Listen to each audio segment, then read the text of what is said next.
Hello, എല്ലാവർക്കും സുഖമാണല്ലോ. M4Mathewലെ പുതിയൊരു വീഡിയോയിലേക്ക് എല്ലാവർക്കും സ്വാഗതം. ഇന്ന് നമ്മൾ നോക്കാൻ പോകുന്നത് പൈനാപ്പിൾ ജാം എങ്ങനെ ഉണ്ടാക്കാൻ പറ്റും എന്നുള്ളതാണ്. നമ്മുടെ വീട്ടിൽ തന്നെ എളുപ്പത്തിൽ എങ്ങനെ ഇത് ചെയ്യാൻ പറ്റുമെന്നാണ് നമ്മൾ നോക്കാൻ പോകുന്നത്.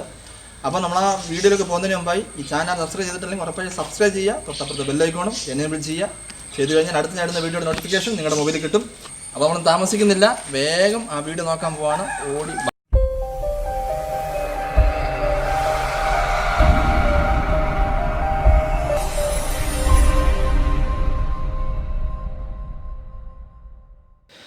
അപ്പോൾ നമ്മൾ പൈനാപ്പിൾ ജാം ഉണ്ടാക്കാൻ പോവാണ്.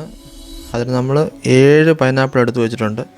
5 പൈനാപ്പിൾ നമ്മൾ ചെത്താത്തത്, 2 പൈനാപ്പിൾ ചെത്തി വെച്ചേക്കുന്നത്. ഇതിപ്പം എല്ലാം ഒന്ന് ചെത്തിയെടുക്കണം. ഇതിപ്പോൾ ഇതൊരു സീസൺ ആയതുകൊണ്ടാണ് ഈ ഒരു റെസിപ്പി നമ്മൾ ഇടുന്നത്. ഇതെല്ലാം നമ്മളിപ്പം തൊലിയെല്ലാം ചെത്തി വെച്ചിട്ടുണ്ട് ഇതുപോലെ. ഇനി ഇത് ചെറുതായിട്ടൊന്ന് അരിഞ്ഞെടുക്കണം.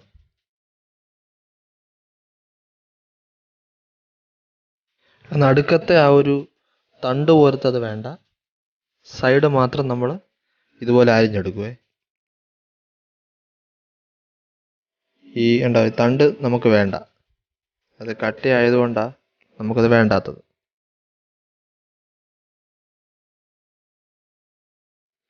ഇത് ചെറുതായിട്ട് ഈ ഒരു കനത്തിൽ നമ്മൾ അരിഞ്ഞെടുക്കും. ഇച്ചിരി വലുതായാലും കുഴപ്പമില്ല, നമുക്ക് കുക്കറിലിട്ട് ഇതൊന്ന് വേവിച്ചെടുക്കാനുള്ളതാണ്. അപ്പം നമ്മൾ ഇപ്പം അരിഞ്ഞത് കുക്കറിലാക്കിയിട്ടുണ്ട്. ഇപ്പോൾ 2 സ്റ്റെപ്പായിട്ടാണ്, അല്ലെങ്കിൽ 2 പ്രാവശ്യമായിട്ടാണ് ഇത് ചെയ്തെടുക്കുന്നത്. ഇത് ചെറിയ കുക്കറായതുകൊണ്ട് 2 പ്രാവശ്യമായിട്ട് നമ്മളതൊന്ന് റെഡിയാക്കി എടുക്കുകയാണ്.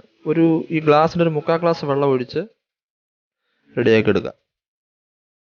ഇതിപ്പോൾ ഒന്ന് അടച്ചിട്ട്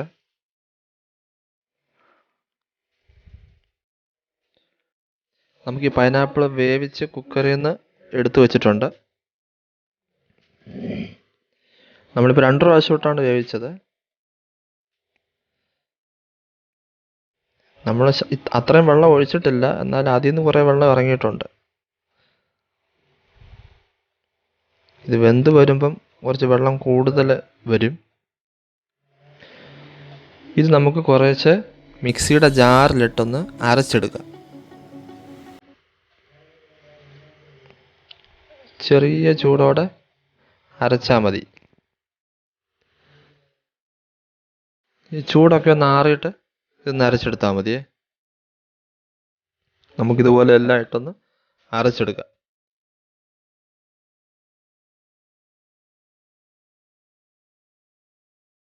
അപ്പോൾ നമ്മളിതിപ്പോൾ അരച്ചെടുത്തിട്ടുണ്ട്. ഈ അരച്ച് നമ്മളിപ്പോൾ ഒരു അരിപ്പിലിട്ടൊന്ന് അരിച്ചെടുക്കുകയാണ്. അങ്ങനെ അരിക്കാതെ ഉണ്ടാക്കുന്നെങ്കിൽ ഉണ്ടാക്കാം, കുഴപ്പമില്ല. പക്ഷെ ഇച്ചിരി കൂടെ സോഫ്റ്റായിട്ട് വരണമെങ്കിൽ നമുക്ക് ഈ അരിച്ചെടുക്കുന്നതാണ് നല്ലത്. അല്പം പാടാണ് ഇത് ചെയ്തെടുക്കാൻ. എന്നാൽ ഇങ്ങനെ ചെയ്തെടുക്കുകയാണെങ്കിൽ നമുക്ക് ആ ജാം നന്നായിരിക്കും. ഇതിനകത്ത് ഒരു മുള്ളു പോലെ കറുത്ത ഒരിതുണ്ട്. അതുകൊണ്ട് നമ്മളിത് അരിച്ചെടുക്കുന്നതായിരിക്കും നല്ലത്. ഇത് മുഴുവനായിട്ടാലും കുഴപ്പമില്ല. ഈ ചിലർക്ക് ആ മുള്ള് നാക്കിൽ കൊള്ളുവാണെങ്കിൽ ഒരുമാതിരി ചൊറിയുന്ന പോലെയൊക്കെ തോന്നും.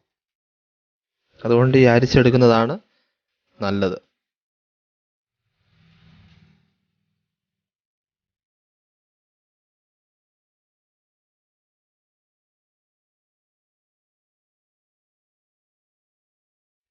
അപ്പോൾ നമ്മളിത് ഏകദേശം എല്ലാം അരിച്ചെടുത്തു. അതിൻ്റെ കൊത്താണിത്.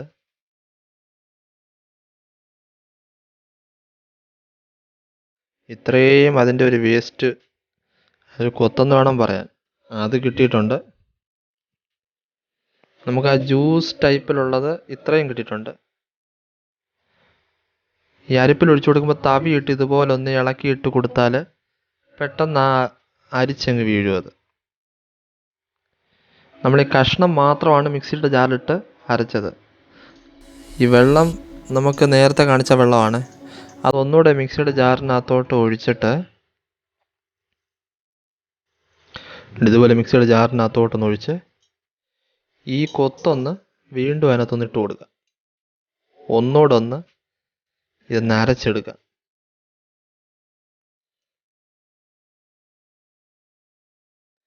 അപ്പോൾ നമുക്ക് കുറച്ചുകൂടെ ആ ഒരു ഇത് നമുക്ക് കിട്ടും. അല്ലെങ്കിൽ ഒത്തിരി വേസ്റ്റായി പോകും. ഒന്നുകൂടെ ഒന്നിട്ട് ഇതുപോലെ അരിച്ചെടുക്കുക. അതിന് നമ്മളിതെല്ലാം കൂടെ ജാറിനകത്ത് ഇട്ടിട്ടുണ്ട്. വേറെ വെള്ളം നമ്മളിതിനകത്ത് ഒഴിക്കുന്നില്ല. ഇത് മിക്സിയിലിട്ടൊന്ന് അടിച്ചിട്ട് വീണ്ടും നമുക്കിതുപോലെ ഒന്ന് അരിച്ചെടുക്കാം. അപ്പം അരിച്ചെടുത്തതെല്ലാം കൂടെ നമ്മളിപ്പോൾ ഒരു പാത്രത്തിനകത്ത് വെച്ചിട്ടുണ്ട്. ഗ്യാസ് ഓൺ ചെയ്ത് പാത്രം വെച്ച് അതിനകത്തോട്ട് ഒഴിച്ചു കൊടുത്തിട്ടുണ്ട് ഇതെല്ലാം. ഇതൊന്ന് തിളച്ച് വരുന്നവരെ ഹൈ ഫ്ലെയിമിലിട്ടാലും കുഴപ്പമില്ല. ഇതൊന്ന് തിളച്ചതിന് ശേഷം മീഡിയമിലോ ലോയിലോ വെച്ചാൽ മതി. കാരണം തിളയ്ക്കുമ്പോൾ ഇതൊന്ന് തെറിക്കാൻ ചാൻസ് ഉണ്ട്. ഇച്ചിരി കട്ടിയുള്ള പാത്രത്തിലിട്ട് ചെയ്യുന്നതായിരിക്കും നല്ലത്.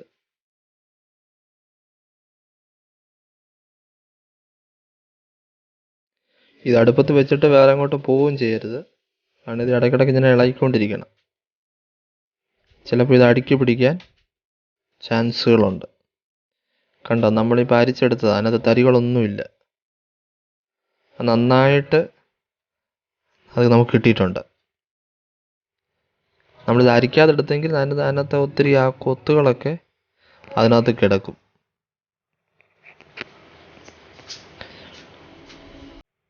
കാരണം അവസാനം ആ ജാം കാണാനും ഒരു സുഖം കാണില്ല. നമ്മളിപ്പോൾ ഒരു അല്പം പഞ്ചസാര എടുത്തിട്ടുണ്ട്. ഈ ഒരു ഗ്ലാസ്സിന് നമുക്ക് 2 ഗ്ലാസ് പഞ്ചസാര നമ്മൾ ഉരുക്കിയാണ് ഒഴിച്ചു കൊടുക്കുന്നത്. ഇതുപോലെ തന്നെ ഇടുന്നതിനും കുഴപ്പമില്ല. പക്ഷേ നമുക്ക് ഈ ഉരുക്കി ഒഴിച്ചു കൊടുത്താൽ ആ കാരമൽ നമുക്ക് നല്ല കളറായിട്ട് കിട്ടും. പിന്നെ നമ്മുടെ ആവശ്യത്തിനനുസരിച്ചുള്ള മധുരമാണ് ഇതിനകത്ത് ചേർക്കേണ്ടത്. അപ്പോൾ നമ്മൾ എടുത്തേക്കുന്ന 2 ഗ്ലാസ് പഞ്ചസാരയാണ്.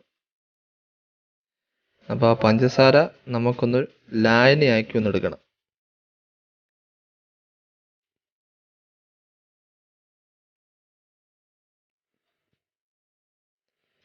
അപ്പോൾ നമ്മുടെ ഷുഗർ കാരമൽ റെഡി ആയിട്ടുണ്ട്. ദാണ്ട് ഒഴിച്ചു കൊടുക്കുകയാണ്. ഒഴിക്കുമ്പോൾ ശ്രദ്ധിക്കണം കേട്ടോ, പതുക്കെ ഇത് ഒഴിച്ചു കൊടുക്കണം. വളരെ സൂക്ഷിച്ച് വേണം ഇതൊക്കെ ചെയ്യാൻ.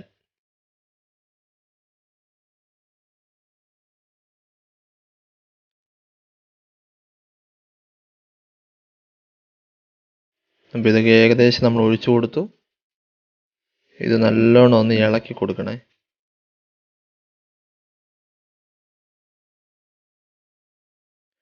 മൊത്തം ഒന്ന് മിക്സ് ആവണം. നമ്മുടെ ആ ഷുഗർ കാരമൽ ഒഴിച്ചു കൊടുത്തപ്പം അതിൻ്റെ ആ ജാമിൻ്റെ കളറൊക്കെ അങ്ങ് മാറി.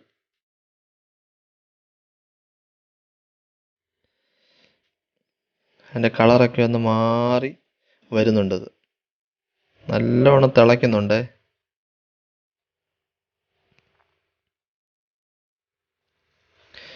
കണ്ടോ, ഇപ്പോൾ കളർ ഒത്തിരി മാറി അതിൻ്റെ. ഇതാണ് നമ്മൾ ഈ പഞ്ചസാര ലായനിയാക്കി ഒഴിച്ചാലുള്ള ഒരു ഗുണം. നമ്മളിതിനകത്ത് ചെറിയൊരു കഷ്ണം പട്ട ഇടുന്നുണ്ട്, കറുവപ്പട്ട. നമുക്കിത് ഏകദേശം ഇതിൻ്റെ ഈ സത്തുകളൊക്കെ ഒന്ന് ഇറങ്ങി വന്നതിന് ശേഷം നമുക്കത് മാറ്റാം.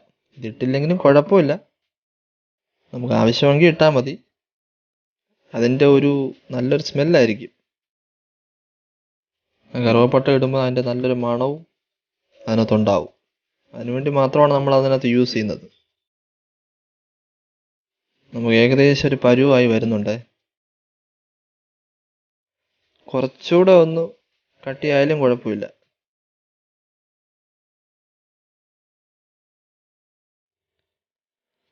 അപ്പോൾ നല്ലോണം ഒന്ന് ഇതുപോലെ തിളച്ച് വരുന്നുണ്ട്. അപ്പോൾ നമുക്ക് ഏകദേശം റെഡിയായി വരുന്നുണ്ട്. അപ്പോൾ നമ്മളിതുകൊണ്ട് തീ ഒന്ന് ഓഫ് ചെയ്യുവാണ്.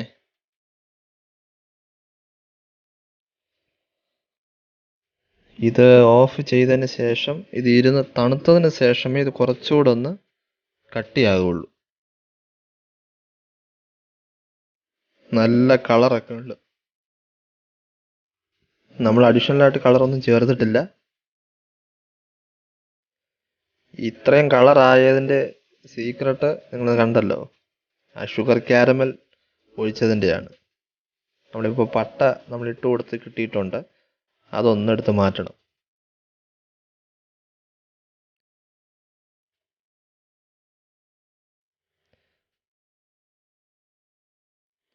ചിലർ നാരങ്ങ പിഴിഞ്ഞൊഴിക്കാറുണ്ട്. നമുക്കതിൻ്റെ ആവശ്യമില്ല. നമുക്കതിൻ്റെ പുളിയും മധുരവും ഒക്കെ നോക്കി ഇതുപോലെ അങ്ങ് ചെയ്താൽ മതി.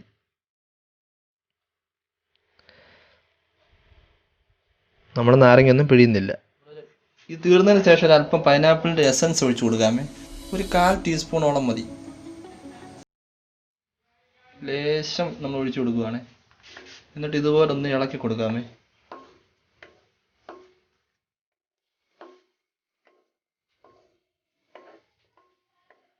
ഇളക്കി ഇനി മൊത്തം ഇതൊന്ന് തണുക്കണം. തണുത്തതിന് ശേഷം നമുക്ക് ഇനി ഇതൊന്ന് ടേസ്റ്റ് നോക്കാനൊക്കത്തുള്ളൂ. തണുത്ത് വരുമ്പോൾ ഏകദേശം കുറച്ചുകൂടെ ഒന്ന് കട്ടിയായിട്ട് വരും, ഒന്ന് കുറുകി വരും.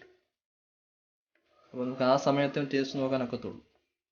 നമ്മുടെ പൈനാപ്പിൾ ജാം റെഡിയായി വന്നിട്ടുണ്ട്. അപ്പോൾ നമുക്കിതൊന്ന് തണുക്കണം. തണുത്തതിന് ശേഷം ഇതൊന്ന് സെറ്റായി വരും. അപ്പോൾ അത് കഴിഞ്ഞ് നമുക്കൊന്ന് ടേസ്റ്റ് നോക്കാമേ. അപ്പോൾ നമ്മുടെ പൈനാപ്പിൾ ജാം നമ്മളൊന്ന് ടേസ്റ്റ് നോക്കാൻ പോവാണ്.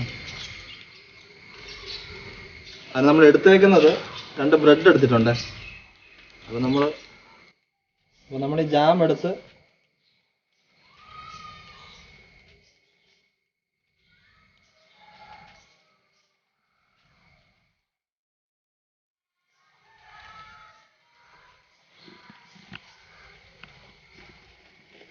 ഇത് പ്രത്യേകിച്ചൊന്നും പറയാനില്ല, വളരെ ടേസ്റ്റി ഒരു ജാമാണ്.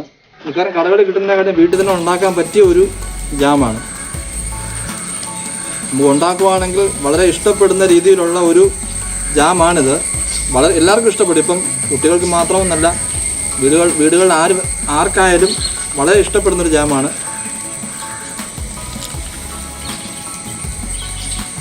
വളരെ ടേസ്റ്റി ആയിട്ടുള്ളൊരു ജാം. നിങ്ങൾ വീട്ടിൽ ട്രൈ ചെയ്ത് നോക്കുക. അപ്പോൾ ഇതിനെക്കുറിച്ച് കൂടുതലൊന്നും പറയാനില്ല, വീട്ടിൽ എല്ലാവരും ട്രൈ ചെയ്ത് നോക്കുക. അപ്പം ഈ വീഡിയോ നിങ്ങൾക്ക് ഇഷ്ടപ്പെടുന്ന വിശ്വസിക്കുന്നു. ഇഷ്ടപ്പെട്ടിട്ടുണ്ടെങ്കിൽ ലൈക്ക് ചെയ്യുക, ഷെയർ ചെയ്യുക, സബ്സ്ക്രൈബ് ചെയ്യാൻ മറക്കരുത്, ബെല്ലൈക്കോൺ എനേബിൾ ചെയ്യാൻ മറക്കരുത്. അടുത്ത വീഡിയോയിൽ കാണാം. കാണുന്നവരെ stay safe, take care, by.